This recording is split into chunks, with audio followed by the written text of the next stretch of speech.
there are a lot of different notions of where the universe came from, and there's no conclusive proof about anything, but it's not for lack of plausible theories. Okay. Well, just utilizing this train of thought, what it first led me to conclude was that the universe was infinite, in being that if everything must be preceded by a cause, then there would be no beginning. But analyzing the fact that both matter and time are intrinsic features of our universe, that means that they too must have possessed a cause. And that cause must have been both timeless, both timeless and omnipresent.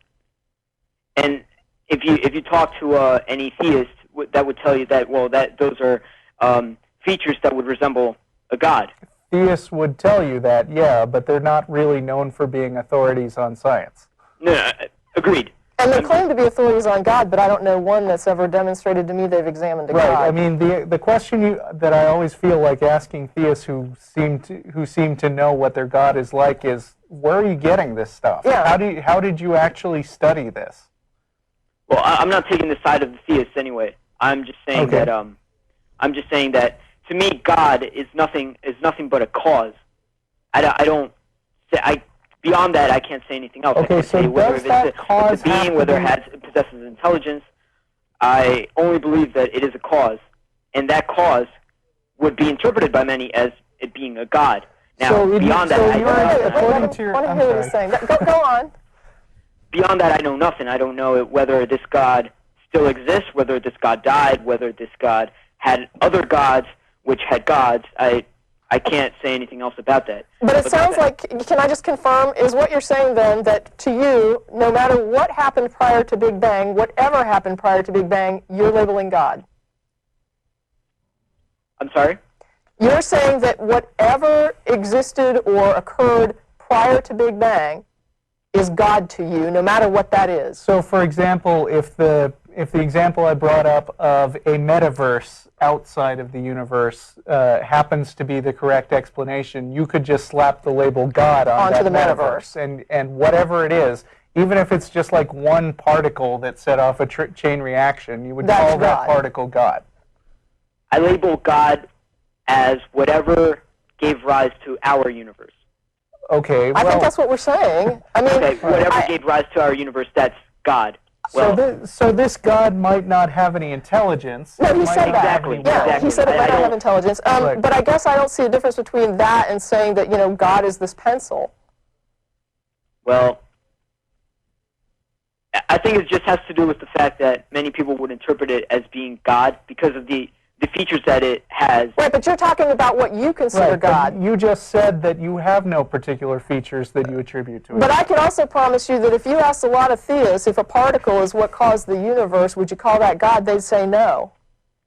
Okay. But, do you think that's fair? The only thing is a particle has matter and it has space. What I'm saying is, and a pencil also has matter and it has space. Yes, it does.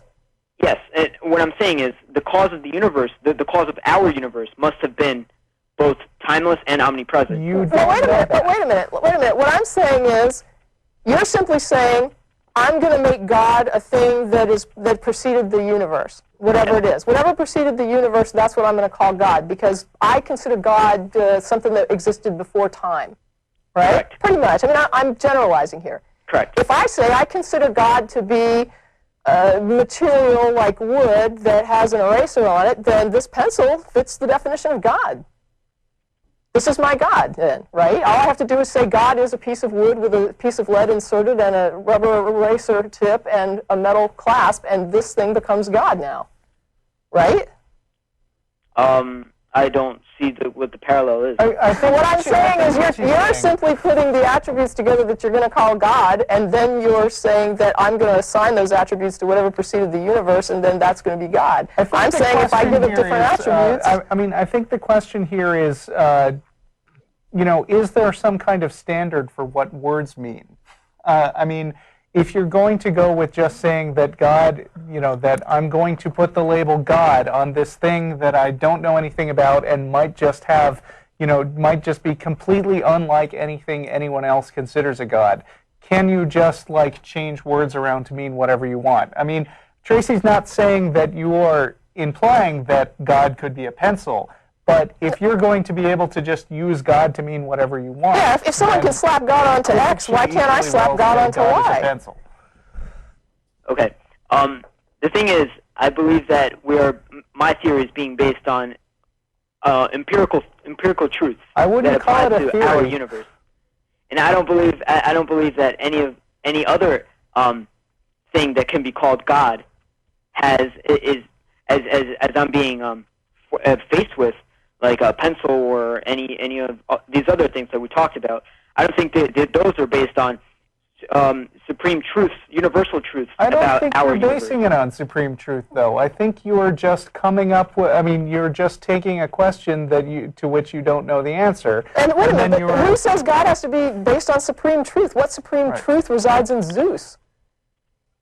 The supreme truths about our universe. But what I'm saying is Zeus was a god, correct? He was considered a god by many, correct? Okay. What's the supreme truth behind the guy who throws thunderbolts? Right. I mean, now we can say, like, we think that Zeus was just a result of people making stuff up because they didn't know where thunderbolts came from.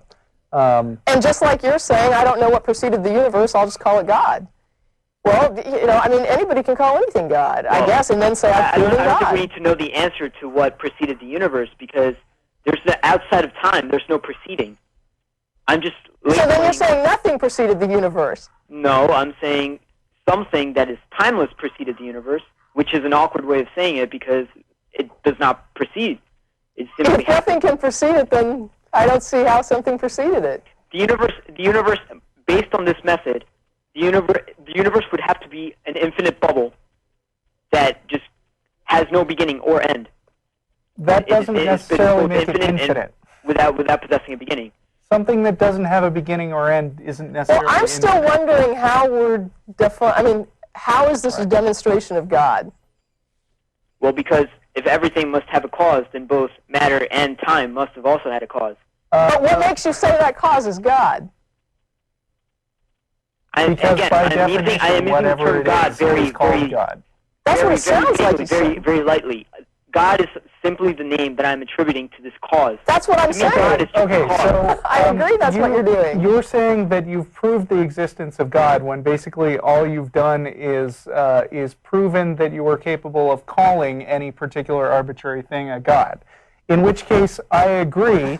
Whatever you want to call God, if that thing exists, then sure enough, God exists. That's like pantheists. By the words. Yeah, pantheists say the universe is God, that it has all the attributes of God, that it's all power, all knowledge, all being, all existence. And so they say that's God. It has all the attributes of God. It's it's everywhere. It's everything. It's all knowledge. And so to them, the universe is God. And I look at that and it's like, well, if you want to call it God, that's fine. I call it the universe. And I don't consider it a demonstration of the existence of God. Yeah, For someone to just tell me it's God. that my only question is, what does it get you to have come up with this proof? I mean, what do you understand about the universe now that you didn't understand before you decided to put the label God on something?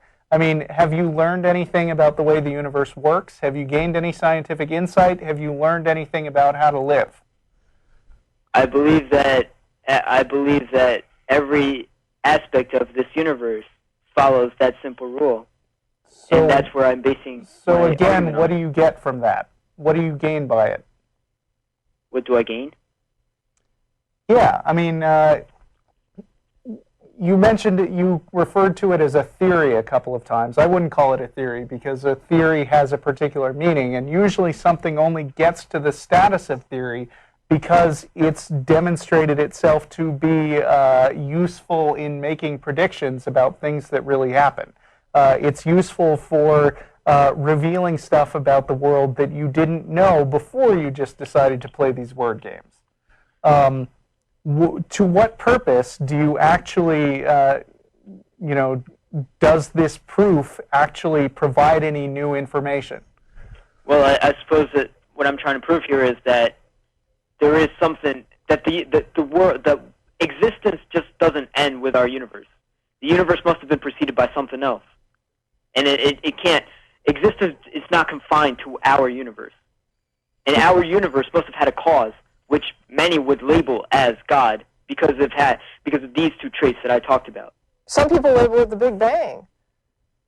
No, that's not true, because even if the Big Bang was true, it is still confined to our universe. Okay, well... Events prior to the Big Bang cannot be intelligently discussed because all the laws of matter and energy break down at that point. You cannot assume that cause and effect would have been in effect prior to this material universe. You also have to understand that at the quantum level, cause and effect do not apply. There are random events. I think we're going to have to move on because we've been on this call for a while and we do have full lines. I appreciate the call, too. Yeah, I mean, it's a big topic, and, you know, it was interesting, and thanks for calling. All hail the pencil. Hail the pencil.